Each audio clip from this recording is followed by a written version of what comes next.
We can start by looking at each other.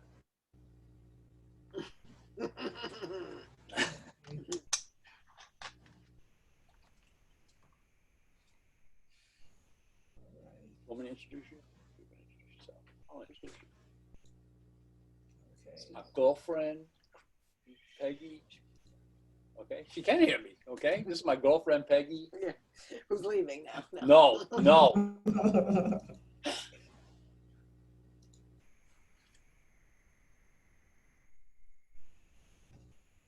Okay.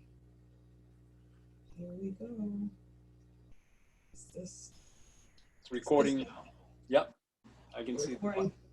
All right, then we're on a live stream. It's like 5, 4, 3. All right. Hello, boys and girls out there. I hope everybody is staying sane. This shelter in place has definitely lasted a lot longer than we thought it would, but yet there's a lot of positives that we can find in this moment, but we can also get help. You know, I had some direct messaging from some of you out there that were like, I'm going crazy. I'm an introvert. Now I can't be this much more of an introvert. I'm like dying here.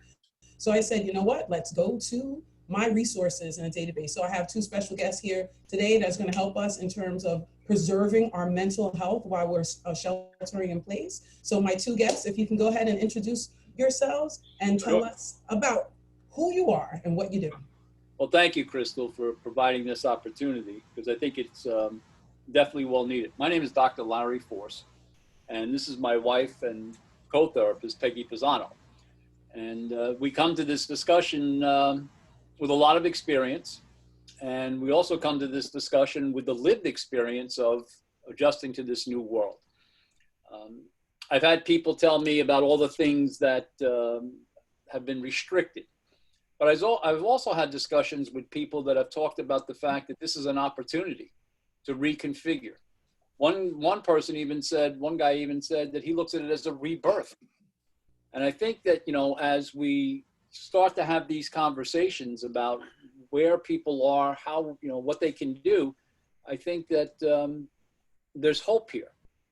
You know, you asked in giving us an outline of the questions how we ended up getting into psychotherapy. Yes. Our paths were completely different. Our training is completely different.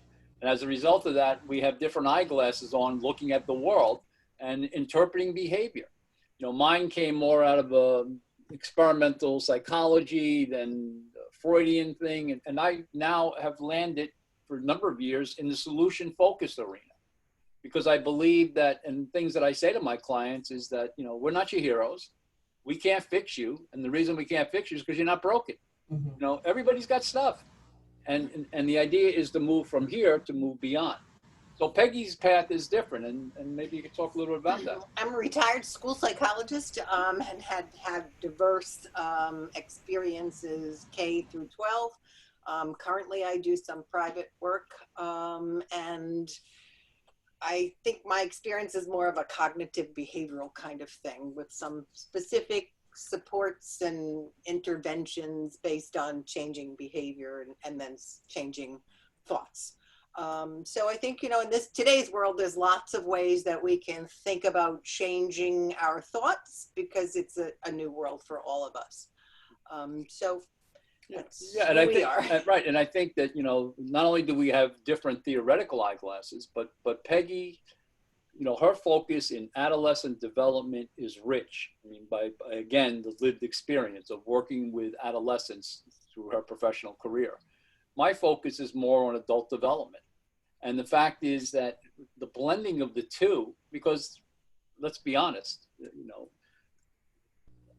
you asked at one point about how is our theoretical perspective and intervention differently. Yes. You don't treat just the individual. All behavior occurs within a family system. You know, and the fact is that the combination of having somebody with an expertise in adolescence and an interest and expertise in adult development, I think really addresses the family system issue. I tell my students, I'm a professor of psychology, I tell my students that, look, you go to a therapist and you say to them, what's your specialty? And they say, we handle everything. My recommendation is run. You don't handle anything. we refer people to people that we feel comfortable with, have expertise in areas that are not our interest or not our expertise. The thing that's unique and different about my practice is the fact that I really emphasize physical exercise and nutrition. So you're going to come and see me, you know, then I want you to be engaged in some type of exercise, walking a dog, going to a gym. I've had people come to me, tell me they feel bad. And then you get into the diet and they tell you they're drinking 6 Cokes and 14 bags of potato chips. They don't need me. They need a nutritionist. I mean, you know, as far as what's different about our approach. Well, I think that pretty sums it up. I think that we just, you know, come at things from a sort of different perspective. You know, one of the things that I like that here is the fact that because you work with children and because you work with adult development, it really is a great hybrid between what both can be accomplished in actually helping, like you said, the family system. With that said, if you could actually talk a little bit about families being together. So it's a huge stressful time. So you got kids and parents together in a system that they, under circumstances that they wouldn't be normally. And people are feeling caged in. So with that, what would you suggest as far as steps in order to control that anxiety that's caused in our new environment? We're working on a project together called Proactive Caring, and it's a funded grant project looking at providing mindfulness-based stress reduction techniques to families that have children with intellectual disabilities. The takeaway is that the material that we've developed, the video, the YouTube things, and you can all find them on Proactive Caring Program on YouTube, are really for anybody, you know, because of the fact, I think you asked, what are the steps? I think the first step is you change the language. You know, you start talking caged in, you're going to start feeling caged in. You start talking different ways about reconfiguration, opportunities to, you know, for rebirth, opportunities to organize. Then if you think about it differently and talk about it differently, you will act about it differently. Mm-hmm. And I think on a practical notion, you have to do some things that are interesting, things that are important to you, find some stress reducing way. And that's different for everybody. Some people like to play sports, which is difficult to do, but you can adapt that to once the weather gets better, obviously, but adapt that kind of thing. Some people listen to music, some people, you know, draw, paint, what have you, read. And so I think you have to look at the things that you're comfortable with and the things that you enjoy doing and sort of try to expand upon them. And for those people who are home with kids and working, I think that message holds true for everybody in the family. So yes, you have to work and kids are doing their schoolwork, but at some point throughout that day, you have to make time for yourself and time for the pleasant things that people enjoy doing on an individual basis. And that time for yourself is so individualized. Maybe somebody's going to walk a dog in a park. Maybe someone's going to take a bike ride. Maybe somebody's going to play words with friends. It's just so individualized. You know, we had a podcast this morning about creating your own sanctuary in your home. Bringing 1,000 people to a room or to a discussion and ask them what sanctuary, personal sanctuary means, you're going to get 1,000 different interpretations. You know, I know one of the things that you talked about is the anxiety, and one of the issues was anxiety about finances. Yes. You know, and here's the reality. I had a friend one time who I was talking to, and she said that her whole life was askew and she needed the help and get organized. And I said, well, what about a time management program? And she said, I don't have time for time management. You know, and that's pretty funny. You know, so this finance stuff, you know, obviously people are feeling it, and people are feeling it on different levels, and people are feeling it from different perspectives. And the fact is, you know, we're not here to give financial advice, but what we are here to say is that it's a time to just hold on and realize it's not always going to be like this. Even though we talk about going back to, you know, when's it going to go back to normal? We're never going back to, I mean, we didn't even know the word social distancing a year ago, and now that's the key word today. There's certain behaviors, how we handle ourselves, how we handle our finances. I know on a personal level, with the two of us, this has been an opportunity for us to rediscover what we had and we forgot we had.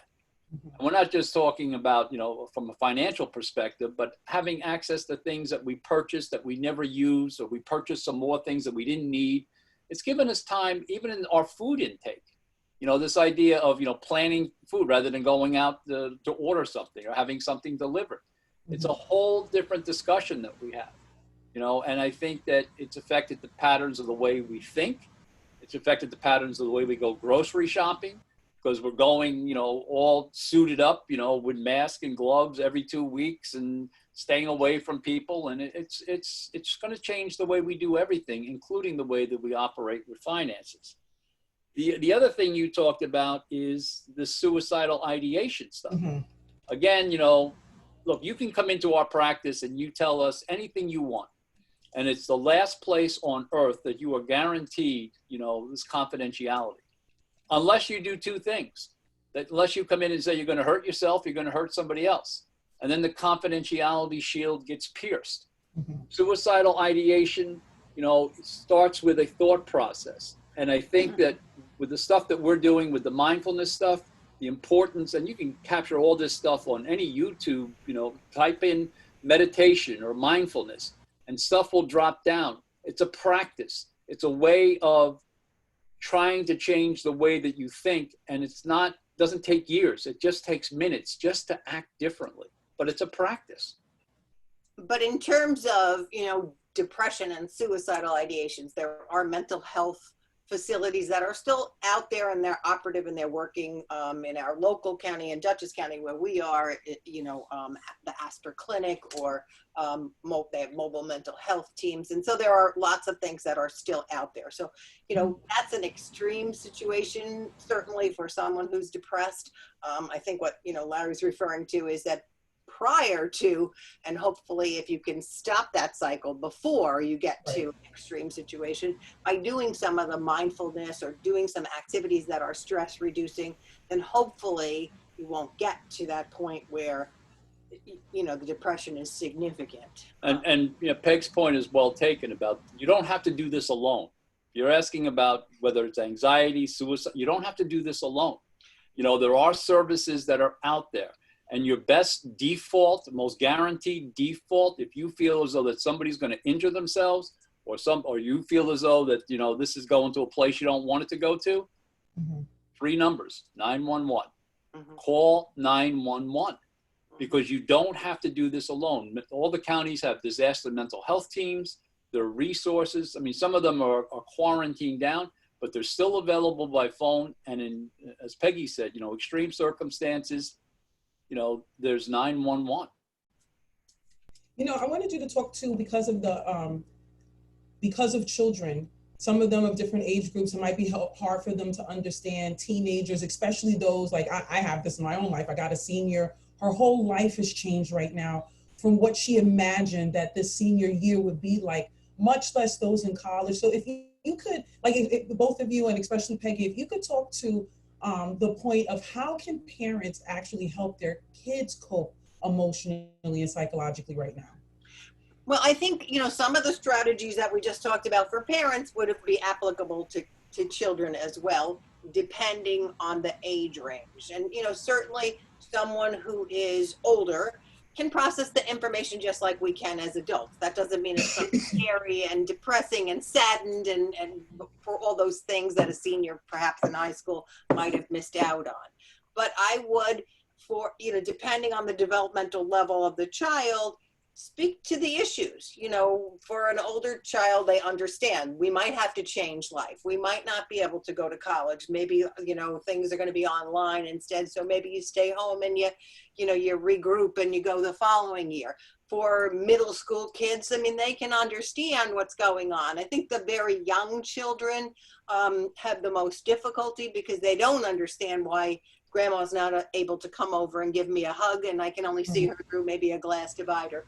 But as best possible without, it's a balancing act. So as best possible without scaring them, but letting them understand that, there are things in the world right now that we had to change so that we could keep other people healthy and safe and strong and keep ourselves healthy and safe and strong. So I think, you know, it really depends on the level of understanding and the age range, you know, of the child. But I think some definition of what's actually happening in the world is warranted for all kids.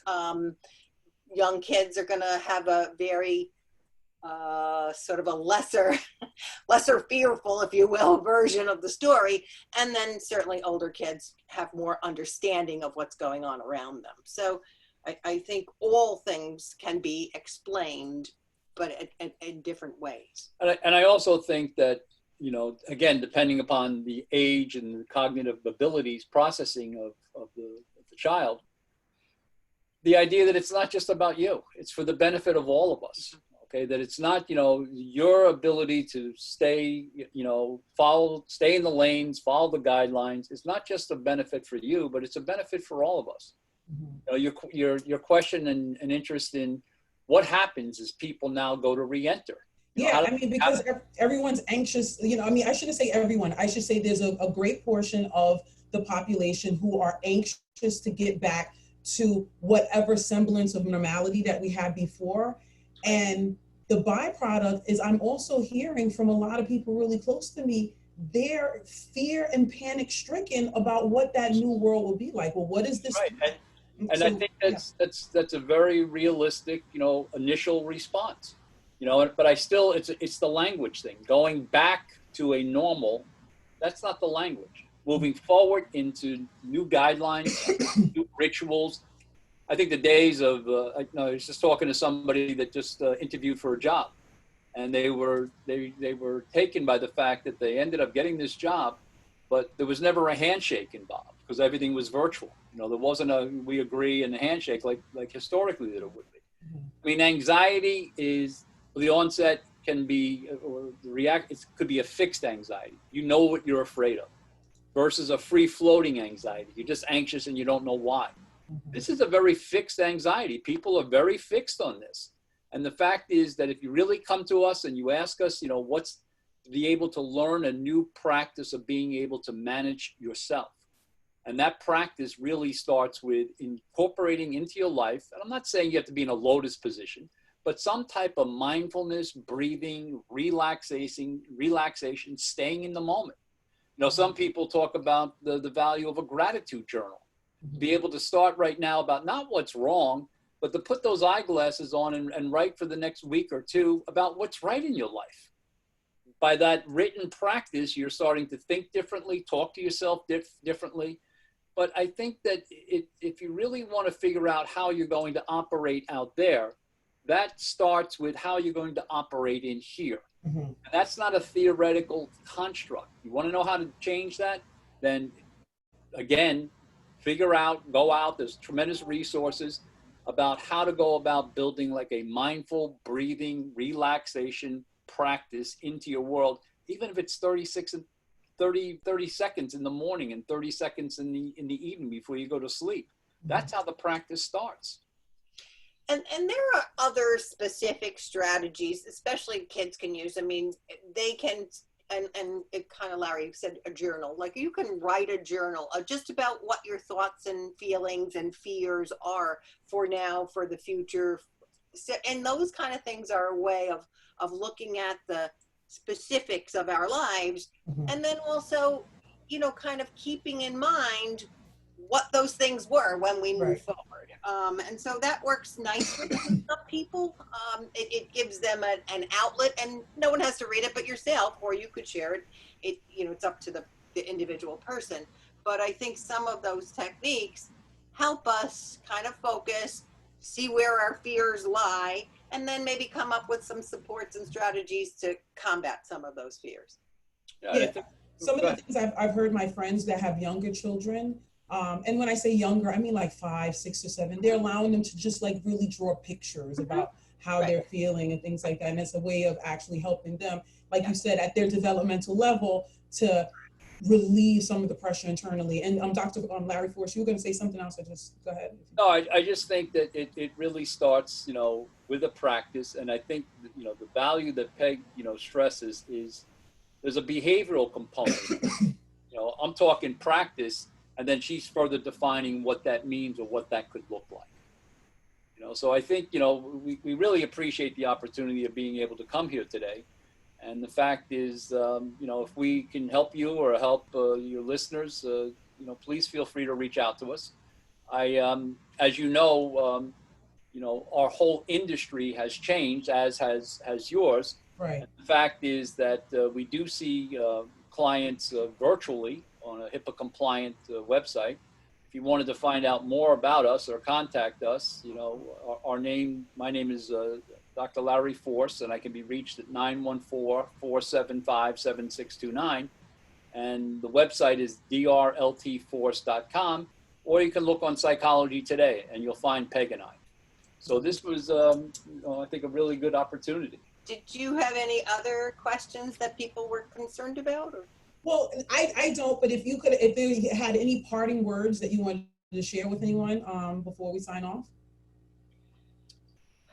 You know, I know it sounds sort of cliche that we say we're all in it together, but we really are. And I think, you know, there's all levels. And what I find interesting is that everybody has a story. And so my story, I have a story about, say, my mother, and you have a story about your child, and everybody has something that they're dealing with. And so I think that's the tie that keeps us all together, is that, you know, we are all faced with something. It may be different for all families, but it is something that makes this COVID thing very unique to everybody.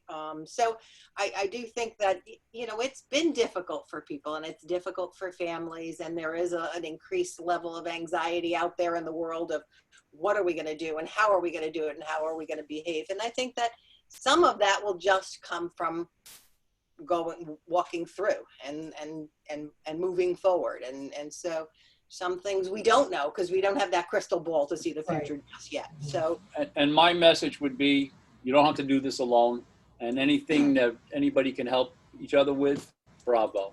So thank you so much. All right, thank you. So I wanted to tell everyone, Dr. Force and Peggy Pisano, please stay safe, and everybody out there who was able to tune in, please stay safe. You know, you've heard me say this in the last couple of days. I'm going to keep saying this, and it's this. All of us have to lead at least one person in our life, and that person is you. So remember, as was stated today, you are not alone. You can ask for help. There are people here to support and care for you. We're in this together. So be well, stay safe. And although I sell homes, I have a database and contacts that spread over many different disciplines, as you saw today. So I'm here to help you with whatever you need. Stay safe. Bye now. Bye-bye. Bye now.